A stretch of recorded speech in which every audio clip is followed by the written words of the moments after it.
The Democratic Party is completely insane, and we're going to find out today just how insane they are. Now, many of you probably have a lot of reasons why you think they're insane, be it on the left or the right. Leftists, of course, are wondering why Democrats didn't codify Roe v. Wade when they had like a decade to do it. Maybe they're not insane, maybe they're just duplicitous. But on the right, you're probably saying, yeah, we know they're insane because they support insane policies that don't work. But I got one more for both of you. The Democrats have been funding MAGA candidates thinking it will help them win. They're insane. They are putting money into Republican primaries, supporting the far right, as they call it, more MAGA candidates, more conservative candidates, thinking that it will help them win. And what are we seeing? Over 1 million Democratic voters have switched parties in the past year. Now, of course, many are saying the Democrats are trying to sabotage the Republicans. Well, some are, and this funding is an attempt at doing that. But my friends, you need only go back in time 6 years to see exactly why this is insane. The Democrats were trying to prop up what they called Pied Piper candidates, notably Donald Trump, who then won. Which makes you realize right now, NPR has reported this a week ago. Politico is reporting it now that today is the primary where we're going to see if it all pays off. The Democrats funding Donald Trump, his message and his supporters have expanded this idea. So if you're a Democrat, if you're a leftist, and you are wondering why it is that Donald Trump's support has grown, why he got 12 million more votes in 2020 despite losing, how could it be that more people are on board with America First, national populism? It's because Democrats have been funding it consistently going back to 2015, thinking it helps them. It's remarkable. There's no such thing as bad press, as they say. They thought putting Donald Trump on CNN and MSNBC and HLN and all these networks and just ragging on him relentlessly was going to be bad for him, and then he ends up winning. Many people pointed out. In fact, we had, I think it was TV News, or it was Ad Week. They put out this graph showing how much press Trump got versus Barack Obama or other candidates. And it was insane. It was like 5 to 10 times more mentions in the press. They thought if we highlight the bad of these candidates, we are going to win. Well, here's the thinking. Right now, Democrats are propping up what they call the far right because they view them as unelectable. Here's what happens. They flood money into the primary. The more right-wing and conservative candidate wins. The message permeates into regular people who then start agreeing with that message, and voters who weren't planning on voting but had sympathies for these candidates come out to vote, and there you go. The Pied Piper strategy didn't work 6 years ago. It's not going to work today, and they keep doubling down on it. Here's the best part. CNN is floating the idea of Hillary Clinton 2024. Just stop. Stop trying to make Hillary Clinton happen. It's not going to happen. And, well, heaven help us if it does. But I don't see it. That's why I think they're insane. I think they've outright lost their minds. They want to prop up Pied Piper candidates again. That didn't work the first time. And they want Hillary Clinton again. That didn't work the first time. It's almost like everything Democrats have complained about with the January 6th hearing, with complaints about the far right and their threats of violence, are messages they've been propping up and then complaining about, and it's not working. So just stop. That's the amazing thing. They put money into what they claim is the problem. The Democrats are directly funding and promoting what they are telling you, the American people, is the problem.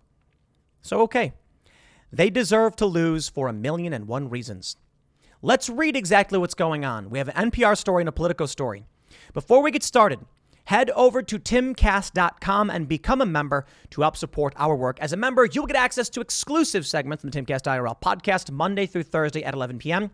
You'll be supporting our journalists and our ever-growing, expanding team.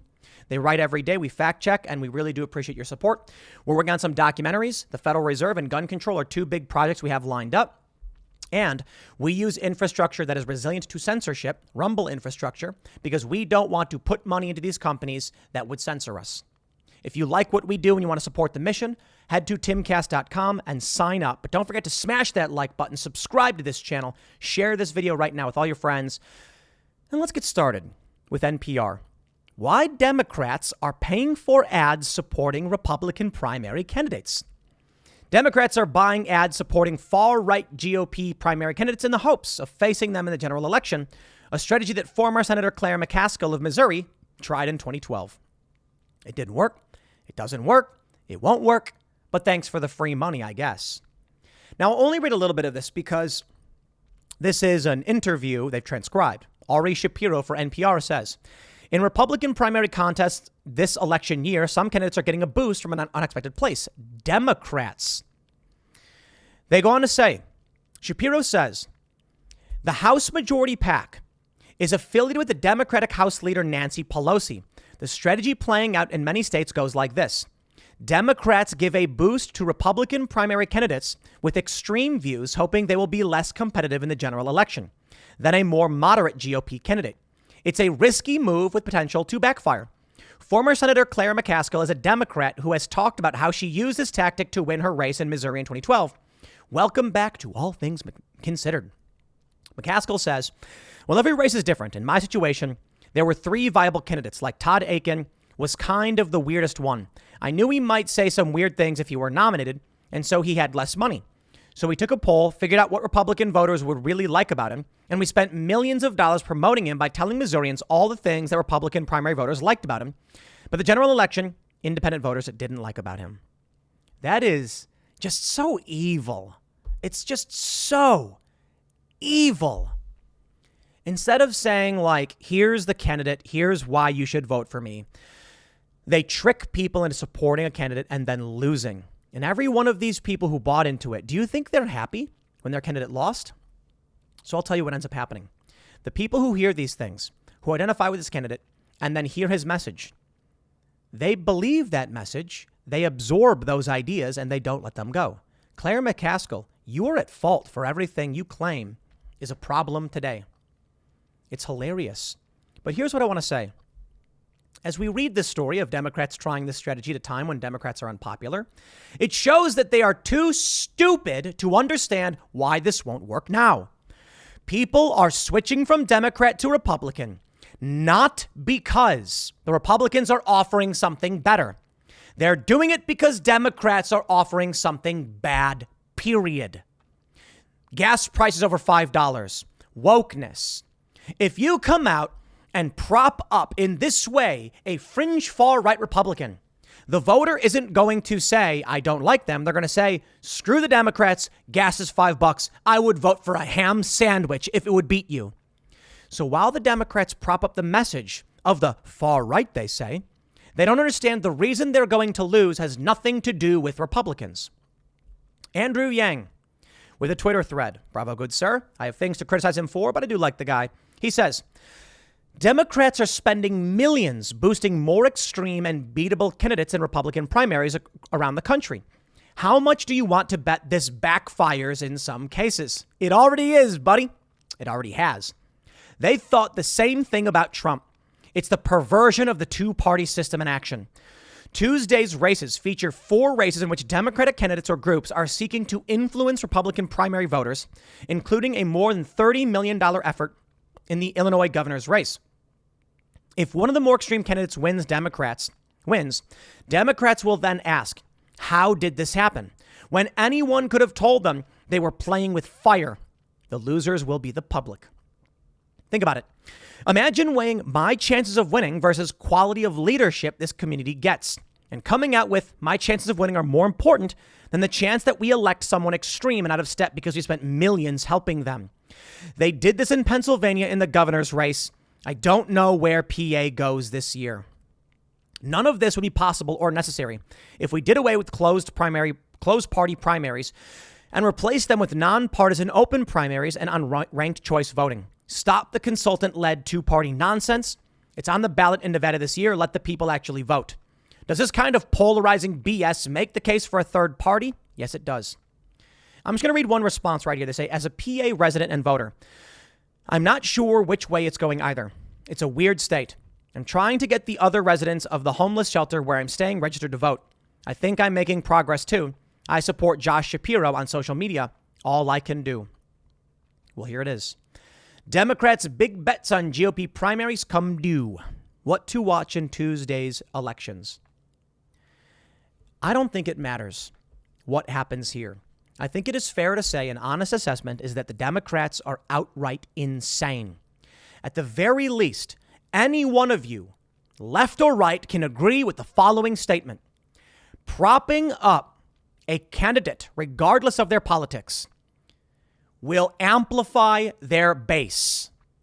If the Democrats' idea is that these fringe far right, as they'd call them, are unelectable, it is immaterial to whether or not they win or lose. What matters is propping up candidate A means candidate A gets more followers for all their views.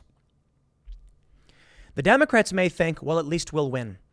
But a year from now, let's say there's a guy named John Doe, and he's far right. They prop up his message. He builds followers. He gets new social media following. He gets more money and more resources. And they push the snowball down the hill. They're hoping that by doing so, you'll freak out and beg them for help to stop the snowball. But even if they do intervene, the snowball will keep gaining momentum, and they are helping it. Right now, you have the Democrats screeching, but Donald Trump in January 6th. Let me show you how evil they are. I hope this message reaches Democrats. I hope this message reaches those who are concerned about January 6th. So let me say, if you know someone who is a Democrat who hates Trump, please share with them this message. An article from Politico in 2016. They always wanted Trump. Inside Team Clinton's year-long struggle to find a strategy against the opponent they were most eager to face. November 7th, 2016. November 7th.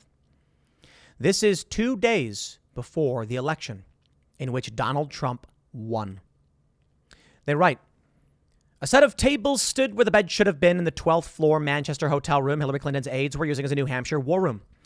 It was February 6th, and their candidate was 44 miles east, desperately trying to excite New Englanders at a Portsmouth rally after limping out of Iowa, essentially tied against her challenger. But New Hampshire was a lost cause, and their team knew it.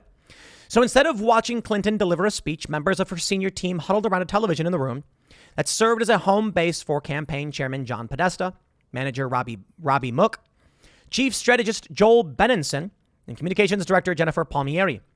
They watched in shock as the man they had feared most as Republican nominee tanked under an assault designed to boot him from the GOP primary race. By the end of the night, the narrative was set. Marco Rubio had just lost it all on the debate stage. Across town from the Radisson hotel room, stuck in a robotic delivery of canned lines under Chris Christie's brutal cross-examination. In brutal headquarters, staff in the 11th floor nerve center called the Nevada room broke into giddy laughter every time the increasingly desperate Rubio repeated himself. Meghan Manchester, the new reality, hit Clinton's inner circle like a ton of bricks. There might be no one left who could stop Donald Trump from clinching the Republican nomination.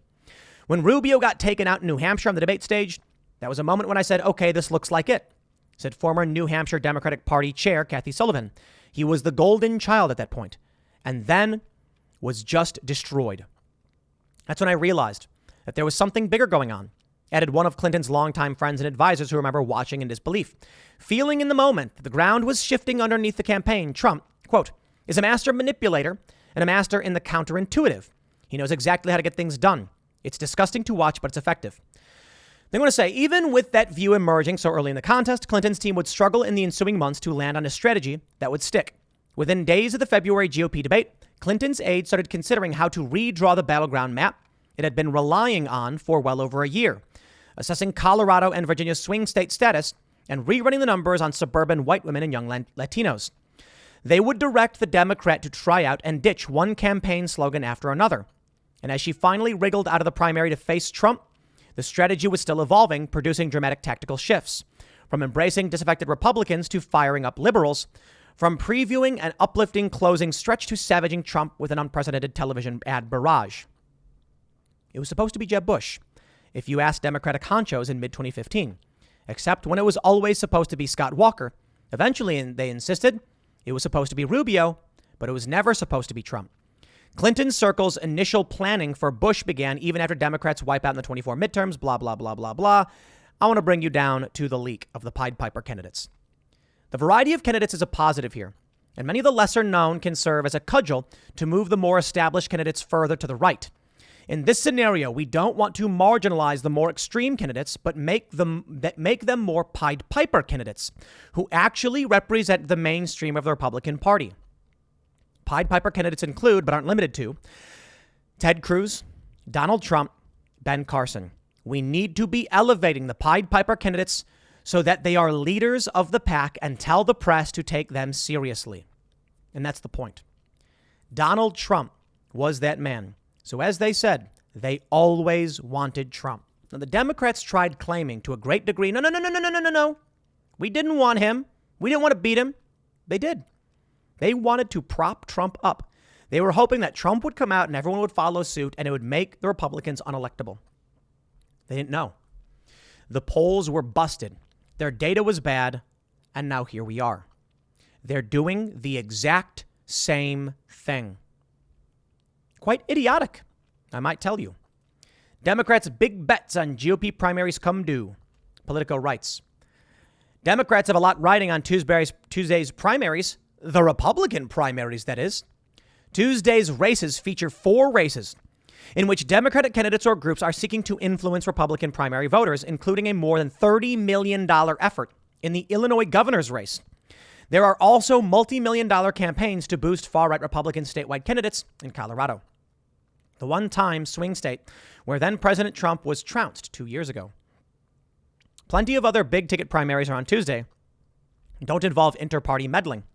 They want to mention Illinois, J.B. Pritzker and other Democrats didn't want to face Richard Irvin, so they begin funding other people. They say Irvin has been bolstered by an extraordinary $50 million in donations from Ken Griffin. But despite Griffin's largesse, Irvin is expected to fall flat on Tuesday, in part because of Pritzker and the Democratic Governors Association, which have blasted Irvin on the airwaves for months, mostly with ads intended to dissuade GOP voters from supporting him, calling him soft on crime and insufficiently conservative. They're trying to prop up more conservative individuals. But I wonder if any of that matters, considering the Democrats are less than favorable. The generic ballot right now for Congress shows that Republicans are up around 3 points. That is, people are being asked, who are you going to vote for, a Democrat or a Republican? And they go, Republican. It doesn't matter if they're far right or not. So the Democrats are helping far right Republicans, so they claim, so they call them, in the primaries, who will likely win and then get elected because regular people would vote for a ham sandwich at this point. It's really incredible. Axios writes, McCarthy's coming headache. They say far-right candidates are surging in House races across the map. Republican leaders increasingly fear the red wave will wash in a raft of conspiracy theorists and extremists. It is amazing that it is Democrats that are doing this. The establishment grows ever weaker. House Minority Leader Kevin McCarthy on the doorstep of the Speaker's office can expect to be saddled with new members who have zero loyalty or predictability. I love it. It's quite amazing. We had Congressman Troy Nails on Timcast IRL. He said he'd impeach Joe Biden. I dig it. But he also said he'd support Kevin McCarthy. I don't dig it. But I like Troy. So, we'll see. Good luck to him. He also said he didn't want to repeal the NFA. So a lot of people didn't like that. Supporting McCarthy and not wanting to repeal gun control bills. Oof. But he's all right. He's not the worst. Troy was pretty cool.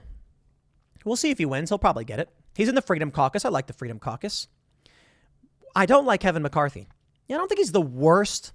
But the generic Republican leadership won't do what needs to be done. They won't investigate. They won't impeach. And that's McCarthy. So now, Trump's MAGA base is expected to be entering the fray. And it's thanks to Democrats.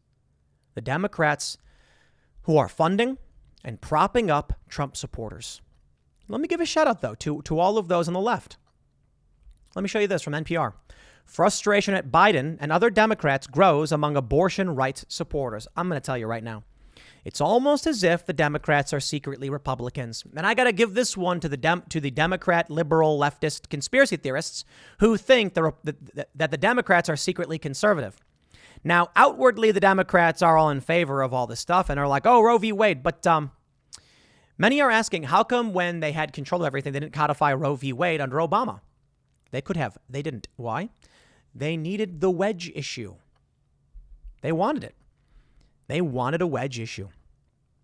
Democrats are accidentally or intentionally supporting Republicans who are winning.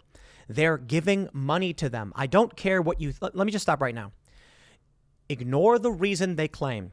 And let me just say, Democrats are funding Trump-supporting GOP members. That's it.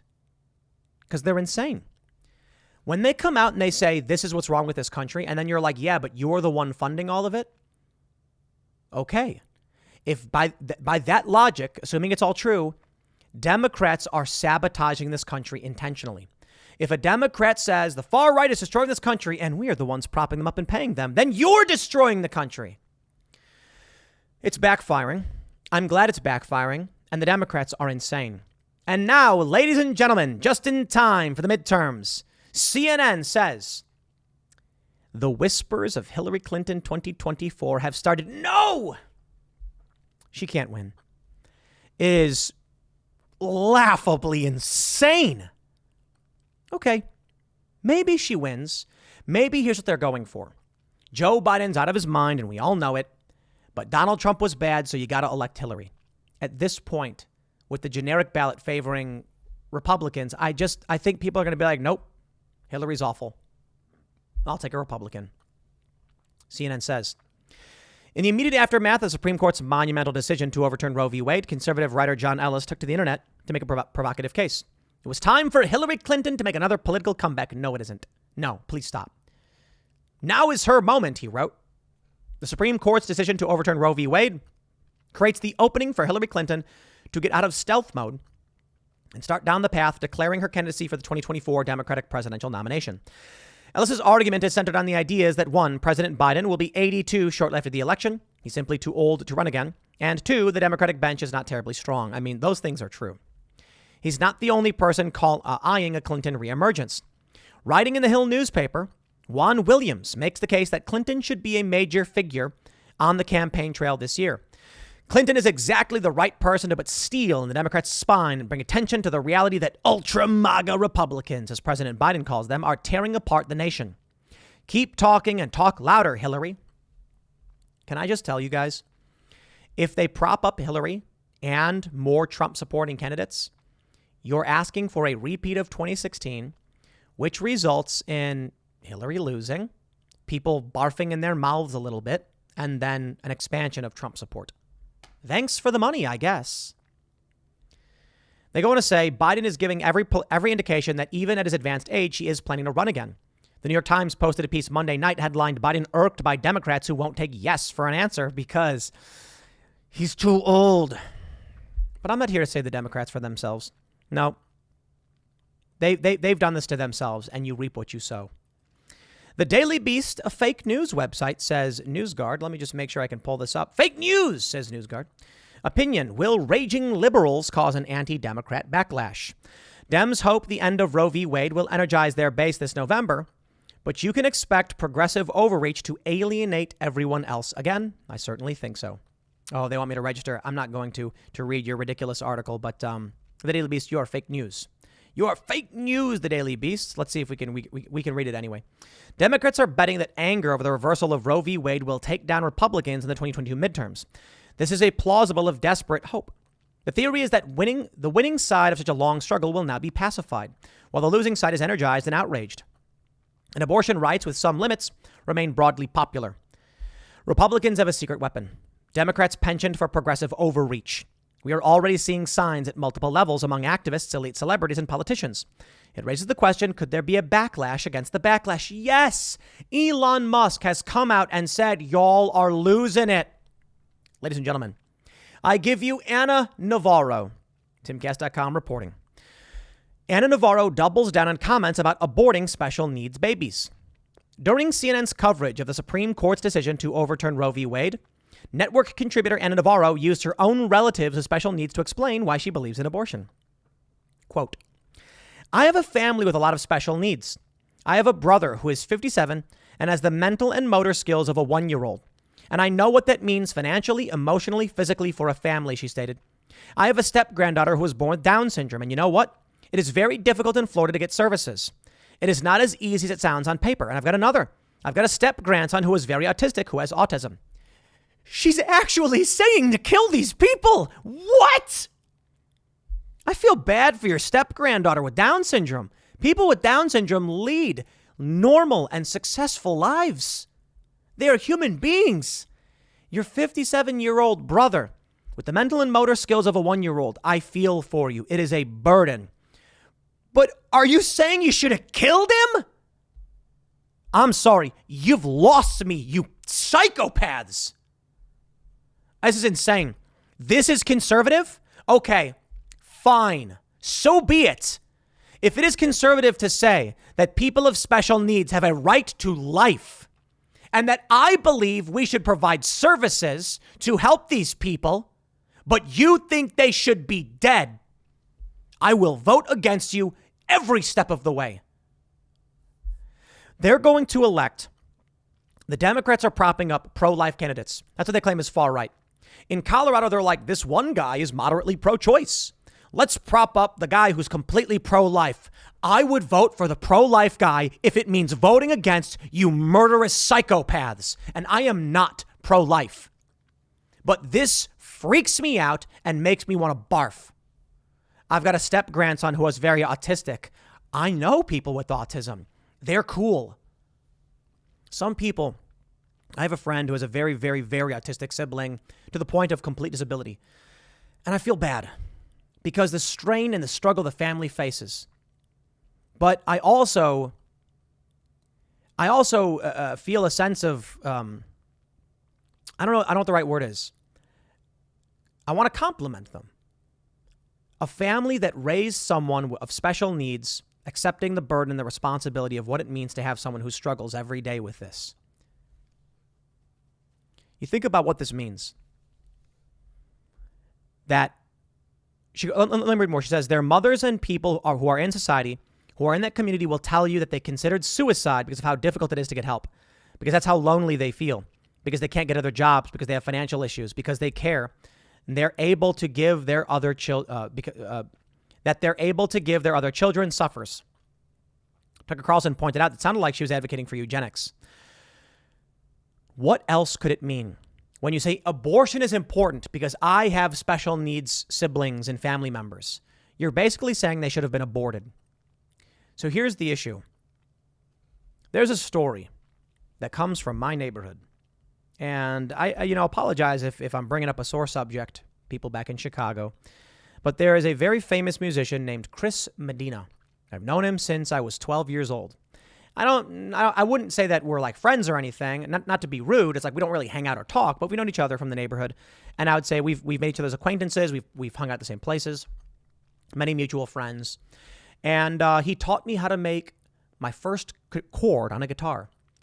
He became very famous when he appeared on American Idol. His fiancée had been in a car accident and suffered a traumatic brain injury, disabling her. I knew them both. I have a fond memory of being at a Halloween party and seeing them both and them both being like, yo, what's up, man? Good to see you. And it's crazy. I remember when this happened and it broke my heart, and I saw their story and it brought a tear to my eye. Tears. Chris Medina told the story about how he would never give up on his fiancée. And he wrote a song called What Are Words because she was in a wheelchair, struggling to speak and to live, and he stood by her side, sacrificing his dreams. And he became famous. And his song became #1 in Scandinavia, where he eventually moved and now leads, a successful life, recently releasing more music. I don't know the full details of his story with him and his fiancée, but she suffered a very serious injury, and he stood by her side. I bring this up because when someone insinuates that someone with special needs should have been aborted because people are suffering and they can't handle this, it's shockingly insane, and it freaks me out. Because the insinuation is that people who are suffering in special needs shouldn't be alive.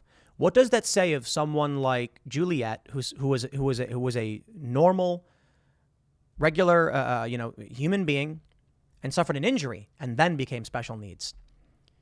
How could you say of this 57-year-old man who suffers, or someone who has autism, that abortion is important because of these issues? It's like, should they not be alive? To me, that's really scary. It's really, really scary that you would make that insinuation, that these people should not be alive. Because I know these stories. So here's what I have to say. This idea that people should not be alive because you don't think they're valuable or whatever is what drives me to vote for a pro-life conservative or Republican. It's shockingly scary, and I don't know what else to say. It's just pissed me off and freaked me out because I've seen these stories. I know these stories, and this is the direction the left has gone. I can't do it. I can't. And they're funding the pro-lifers. Well, I'll vote for whoever I have to if I'm voting against you, if I'm voting against these ideas, because they're disgusting. I think they're wrong.